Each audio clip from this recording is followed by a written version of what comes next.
This is Steve Colano, and this is Confidential Remarks. Imagine selling your home without the chaos.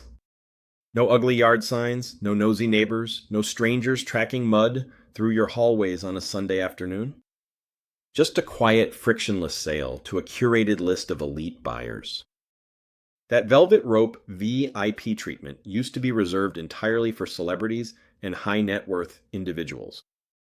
Today, massive national brokerages are aggressively pitching that exact same off-market experience to everyday homeowners. They might call them private listings. Depending on the brokerage, they might be marketed as off-market pocket listings, exclusive in-house networks, or structured pre-market programs. But there is a glaring contradiction at the heart of this strategy. We know that maximum competition among buyers is what drives up the final sale price. So why are homeowners agreeing to hide their most valuable financial asset from the public? Real estate values are determined by a very basic economic law. Price discovery requires a bidding war between motivated, qualified buyers. The moment you keep a property off the public market, you systematically blind independent buyers and competing agents to its existence. As far as their searches are concerned, your house simply isn't for sale.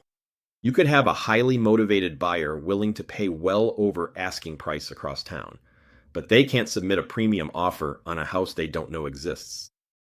Sellers are willingly trading away their greatest competitive leverage, open market exposure, all for the psychological appeal of an exclusive luxury brand. Look at how the market traditionally works. The Multiple Listing Service, or MLS, operates as a highly efficient cooperative where competing agents openly share data. This shared infrastructure guarantees that a seller gets maximum market exposure while guaranteeing buyers absolute visibility of every available option. Large brokerages are actively abandoning that open system. They are constructing proprietary walled gardens to hoard housing inventory. Inside these closed ecosystems, a seller's home is routed through private channels. It only becomes visible to buyers represented by agents working for that exact same company.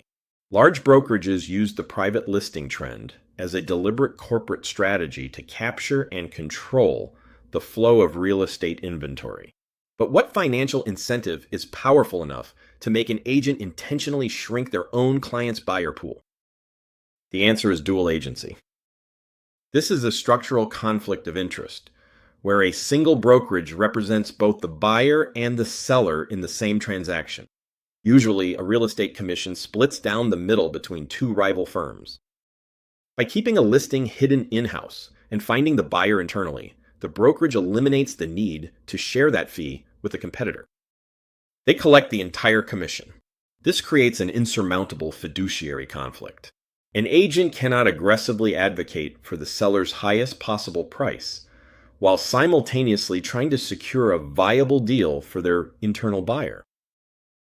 Reducing a seller's market exposure provides the specific conditions required for the brokerage to guarantee it captures the entire commission. For the homeowner who accepts the private listing pitch, the financial fallout is real. Data suggests buyers in these closed networks often end up overpaying relative to what else they could have found, simply because their options are restricted. But without a true open market bidding war, the seller is still leaving money on the table. The most damaging part is the opacity. The transaction closes quietly, meaning the seller will never actually know how much higher the bids could have gone if the entire market had a chance to compete. The privacy of an off-market listing is a high-end luxury, and the bill is quietly paid using the homeowner's lost equity.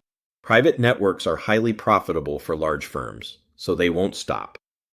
Consumers must actively defend their own visibility. Before signing, demand explicit answers. Know when your property hits the MLS and if there's a pre-market holdback. Directly confront your agent about whether the brokerage intends to double end the deal and how that conflict impacts the advice you receive. Open market visibility is your only true currency. Never surrender it for the illusion of prestige. This has been Confidential Remarks.